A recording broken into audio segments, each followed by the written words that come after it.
नमस्कार साथियों। तो हम लोग जो अभी जिस टॉपिक पर बात करेंगे वो टॉपिक है बांग्लादेश से संबंधित। ये न्यूज लिया गया है द हिंदू से और एक रिपोर्ट अभी तुरंत थोड़ा देर पहले आई है कि जो प्रधानमंत्री बांग्लादेश की प्रधानमंत्री जो थी शेख हसीना, उन्होंने क्या कर दिया है, इस्तीफा दे दिया है। तो दरअसल हम लोग जानने का कोशिश करते हैं कि जो इनके प्रधानमंत्री शेख हसीना जो पिछले लगभग 15 साल से जो बांग्लादेश के प्रधानमंत्री थे, क्या ऐसा वजह हो गया है जिसके वजह से उन्होंने अपना इस्तीफा दे दिया गया है। तो आप सभी को पता है कि जो कुछ दिनों से बांग्लादेश में एक मतलब की जो आंदोलन चल रही है और वो आंदोलन धीरे धीरे वो हिंसक प्रदर्शन की तरफ बढ़ता गया और धीरे धीरे वो हिंसा की रूप ले लिया है, जिसके वजह से शेख हसीना जो थे सो मतलब वहां से अपना जान बचा के क्या है और इस्तीफा देके और वहां से निकल पड़े हैं। तो थोड़ा बहुत पहले हम लोग बांग्लादेश का इतिहास जानना चाहते हैं। तो जैसे हम सभी को पता है कि जो जब देश आजाद हुई तो आजाद होने के बाद जो वर्तमान में अभी बांग्लादेश है इसको पूर्वी पाकिस्तान के नाम से जाना जाता था। लेकिन आप देखेंगे जो सिचुएशन ऐसा बना और सिचुएशन बनते बनते धीरे धीरे 1971 में एक ऐसा परिस्थिति आया जिस परिस्थिति में क्या किया गया, जो पश्चिमी पाकिस्तान था उससे पूर्वी पाकिस्तान को अलग करके और एक नया देश बनाया गया और वो नया देश जो था सो आपका बांग्लादेश था। और आप लोग ने इतिहास में पढ़ा ही होगा जो इसमें भारत का कितना बड़ा योगदान था और उस समय हमारे देश का प्रधानमंत्री इंदिरा गांधी थे, उन्होंने इसको बनाने में अपना बहुत बड़ा योगदान दिया था। भारत का इसमें बहुत बड़ा योगदान रहा और उस समय माना जाता है कि जो उस समय बांग्लादेश का जो नेतृत्व करता थे शेख मुजीबुर रहमान, शेख मुजीबुर रहमान। और बाद में जब ये 1971 में बांग्लादेश क्या हुआ, आजाद हुआ, तब उसके बाद ये बने वहां का क्या पीएम बनाया गया। लेकिन आप देखेंगे कि जैसे ही ये पीएम बने तो लगभग 4 साल तक पीएम रहे और उसके बाद पूरे देश में क्या हो गया कि जो एक अजीब सी माहौल बन गया और सेना द्वारा माना जाता है कि जो इनका जो सेना था, इनका सेना द्वारा इनके घर पर क्या कर दिया गया, हमला कर दिया गया। और इस हमला में माना जाता है कि जो इनके परिवार के 17 लोग सहित पूरे परिवार को खत्म कर दिया गया। और उसी में से जो एक सदस्य थे जिनका अभी वर्तमान है, जो यही मुजीबुर रहमान की जो पुत्री थी शेख हसीना, माना जाता है कि जो इनका बचने का रीजन यही था कि जो उस समय ये भारत में ये बांग्लादेश में नहीं रह के ये विदेश में अपने बुआ के यहाँ रह रहे थे, या बुआ जो शेख मुजीबुर रहमान की बहन थी उनके साथ ये उनकी पुत्री शेख हसीना वहां विदेश में रह रही थी, जिसके वजह से ये बच गए और परिवार के 17 सदस्यों का हत्या कर दिया गया। अब इसके बाद देखेंगे तो ये कई साल तक वहां से नहीं गई अपने देश में और उसके बाद कई साल तक ये भारत में भी रहे। और इनका जो पार्टी था इनके पिताजी के द्वारा अवामी लीग, फिर देखेंगे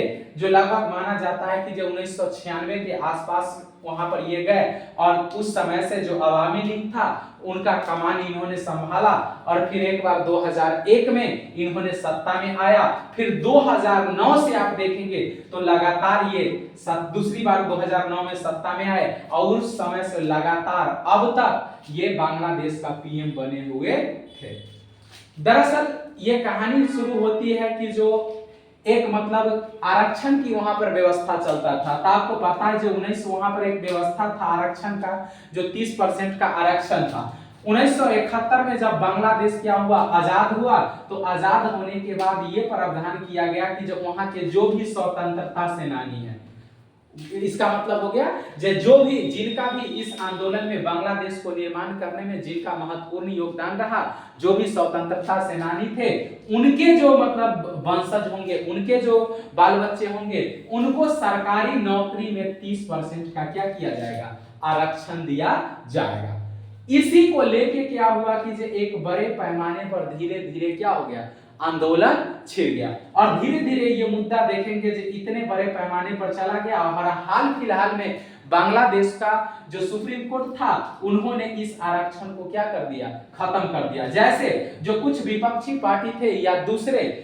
दूसरे संगठन थे उनका मानना ये था जो स्वतंत्रता सेनानी के अंतर्गत जो ज्यादातर जो व्यक्ति जिनको आरक्षण का लाभ मिलता है 30%, वो कहीं ना कहीं अवामी लीग का ही सदस्य है जिनको ये 30% का सरकारी नौकरी में लाभ मिलता है। और इसके विरोध वो लोग करना शुरू कर दिए और हिंसक रास्ता अपनाए, और अपनाने के बाद माना जाता है कि जो ये प्रदर्शन इतने बड़े लेवल पर गया कि जो अंत में वहां का जो सुप्रीम कोर्ट था उसने भी इसको खारिज कर दिया। और जब सुप्रीम कोर्ट खारिज कर दिया तो मजा का ये बात है कि जो अवामी लीग था जिनको ये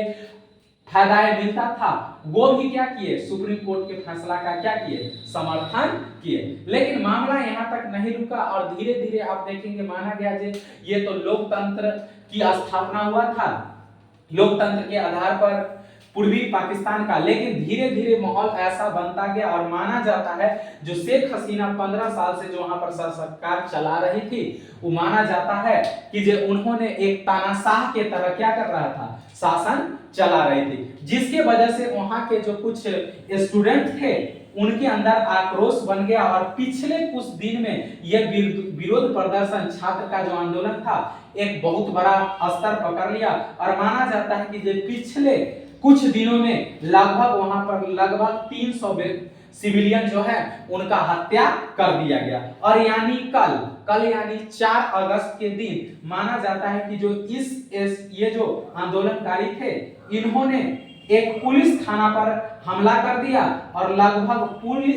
10 प्लस पुलिस वाले को पीट कर हत्या कर दिया। और इससे पूरे देश में स्थिति बहुत खराब हो गई और माना जाता है कि जो आज शेख हसीना जो थे से एक देश को संबोधन करने वाले थे, एक वीडियो कॉन्फ्रेंस करने वाले थे, लेकिन आंदोलनकारी इनका जो आवास था पीएम आवास है उसका नाम है गोनो भवन, और गोनो भवन पर भी आंदोलनकारी ने हमला कर दिया और हमला करने की वजह से उन्होंने किसी तरह से जान बचाकर वहां से निकलने का कोशिश किए और उसमें वो सफल हुए। माना जाता है कि जो इन्होंने कॉन्फ्रेंस भी नहीं कर पाए और दरअसल ये माना यह जाता है कि ये एक उनका सेना का जो एरोप्लेन था उस एरोप्लेन में जो इनको जिस समय ये इनके घर पर 17 सदस्यों का सेना द्वारा हत्या कर दिया गया था, उस समय जिसके साथ वो विदेश में थे उन्हीं के साथ माना जाता है कि जो फिलहाल ये भारत आ गए हैं। अब ये कहां है भारत में ये किसी को पता नहीं है, जब आएगी अपडेट तो आपको बताया जाएगा। लेकिन फिलहाल कुछ गिरोह के अनुसार पता चला है कि जो फिलहाल में ये त्रिपुरा की राजधानी जो अगरतला है, अगरतला में इनका हेलीकॉप्टर आने वाला है या आ भी गया होगा। मैं ये 3 बजे का रिपोर्ट का आपको बता रहा हूं, इसलिए हो सकता है कि जो अभी तक पहुंच भी गया है कुछ मतलब न्यूज से कुछ स्रोत से पता चल रहे हैं कि जो नहीं ये पश्चिम बंगाल में आ गए हैं, पश्चिम बंगाल में आ गए हैं। अब देखिए आगे जो भी अपडेट आएगा आपको बताया जाएगा। अब इससे देखिए ये तो जो होना था वो हुआ और माना जाता है कि ये वहां से आए हैं उससे पहले इस्तीफा दे दिए। अब वहां पर क्या हुआ है, लगभग 3:30 बजे के आसपास वहां का जो आर्मी चीफ थे जनरल बाक उल जमाल, इनके द्वारा देश का संबोधन किया गया है और इन्होंने कहा है कि जो एक अंतरिम सरकार का गठन किया जाएगा और इस अंतरिम सरकार में जो होंगे से सारे दल जो हैं उस सारे दल का बैठक किया जाएगा और सारे से विचार विमर्श लेने के बाद फिर से इस पर चर्चाएं आगे बढ़ेगी। तो ये फिलहाल जो घोषणा है जो वहां के जो चीफ आर्मी है उनका ये घोषणा है कि जो देश सरकार जो चलेगी ये अंतरिम सरकार का गठन होगा और कहीं ना कहीं सारे दल के सहयोग से सरकार चलाए जाएंगे। अब आगे जैसे अपडेट आएगा आपको बताया जाएगा। अब देखेंगे कि इससे भारत पर क्या प्रभाव पड़ सकता है। अगर मान लीजिए कि जो सरकारें गिर जाती है या वहां पर सैन्य शासन लग जाता है या कुछ जो घटनाएं 1971 में हुआ उस टाइप की अगर कुछ घटनाएं होती है तो इससे भारत पर क्या प्रभाव देखने को मिल सकता है। तो एक चीज आप समझेंगे कि जब छात्र तो आंदोलन कर सकते हैं, विरोध प्रदर्शन कर सकते हैं, लेकिन वो इतना बड़ा हिंसक रूप तो नहीं ले सकते हैं। तो कुछ रिपोर्ट जो बताती है या कुछ जो थियरी है, कॉन्फ्रेंशन थ्योरी, उनके हिसाब से ये माना गया है कि जो इसमें जो है सो कहीं ना कहीं विरोधकारी कुछ प्रदर्शनकारी जो है सो आतंकवादी वगैरह भी है। और 2-3 दिन पहले शेख हसीना का खुद एक इंटरव्यू आया था, उन्होंने कहा था कि जो इन लोगों के देश हाथ में देश को देना ठीक नहीं होगा और ये लोग जो है सो ठीक आदमी नहीं है, ये लोग जो है सो एक तरह से आतंकवादी का गुट है, संगठन है, ये लोग विद्रोही हैं, इन लोग पर भरोसा नहीं किया जा सकता है और किसी तरह से इस आंदोलन को रोकने का कोशिश किया जाना चाहिए, उनका ये बात कहना था। अब सबसे बड़ी बात अगर देखेंगे तो बांग्लादेश के साथ संबंध कुछ दिनों में बहुत अच्छा हुए हैं। बीच में आप देखेंगे तो मुजीबुर रहमान के साथ जो था, शेख मुजीबुर रहमान के साथ भारत का संबंध इंदिरा गांधी के साथ बहुत अच्छा रहा, लेकिन फिर जानते ही है जो राजनीति में कोई किसी का होता नहीं है, फिर धीरे धीरे संबंध बहुत बिगड़ता गया और बीच में आप देखेंगे तो लगभग 1980 से लेके और लगभग 2000 तक यहाँ पर संबंध बहुत खराब रहा, 20 साल तक। उसके बाद फिर देखेंगे बीच में कुछ स्थितियां ठीक हुई, लेकिन फिर जब से देखेंगे ये सरकार जब से आई है सत्ता में, तब से लगातार देखा जाता है कि जो बांग्लादेश के साथ जो है सो लगातार संबंध बहुत अच्छा होता जा रहा है। पिछले 1 महीना में अगर आप देखेंगे तो इनका जो है सो 2 बार भारत का यात्रा हुआ है। आप देखें जो 18वीं लोकसभा का जब शपथ ग्रहण समारोह चल रहा था कैबिनेट का, उसमें भी शेख हसीना जो थे यहाँ पर क्या हुए थे, आए थे और माना जाता है कि पिछले कुछ दिनों में इनके साथ संबंध क्या है, बहुत अच्छा हुआ है। लेकिन सबसे बड़ी जो चुनौती का बात है, अगर मान लीजिए कि जो अगर बांग्लादेश में किसी दूसरे संगठन का अगर सरकारें बनती है या दूसरे संगठन सरकार में आती है, तो इससे सबसे बड़ी समस्याएं जो होगा सो एक चीज का हो सकता है, जो हमारा संबंध जो होगा वो खराब हो सकता है और हो सकता है कि जो कुछ इस स्तर पर आप देखेंगे जो कई बार इनके साथ संबंध अच्छा होने से जो अवैध तस्करी वगैरह है, इस चीज पर कई प्रोजेक्ट वगैरह पर भी कार्य किया गया है और कहीं ना कहीं इसमें सफलता देखने को मिला है। अब दूसरे अगर आते हैं तो क्या भारत के साथ वो अच्छा संबंध रख पाएंगे या नहीं रख पाएंगे, वो मतलब आगे देखा जाएगा, लेकिन फिलहाल माना जाता है कि जो इनके रहने से संबंध बहुत अच्छा था। क्योंकि आप देखेंगे जो ये जो हमारा जो भारत है, इस भारत में अगर यहाँ पर बांग्लादेश है तो इधर से देखेंगे तो पूरा एरिया हमारा बांग्लादेश का जो है सो पश्चिम बंगाल से मिलता है, इधर से आप देखेंगे तो पूरी तरह से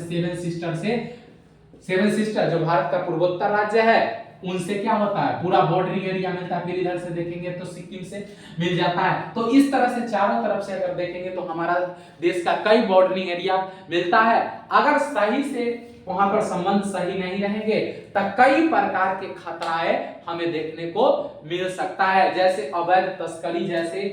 खतरा है, फिर घुसपैठ जैसी समस्या है, फिर आतंकवाद जैसी समस्या है, उग्रवाद जैसी समस्या है, ये सब समस्याएं का हमें सामना करना पड़ सकता है। तो आज के लिए इतना ही, फिर जब नए अपडेट आएंगे तो मैं आप लोगों के साथ लेकर आऊंगा।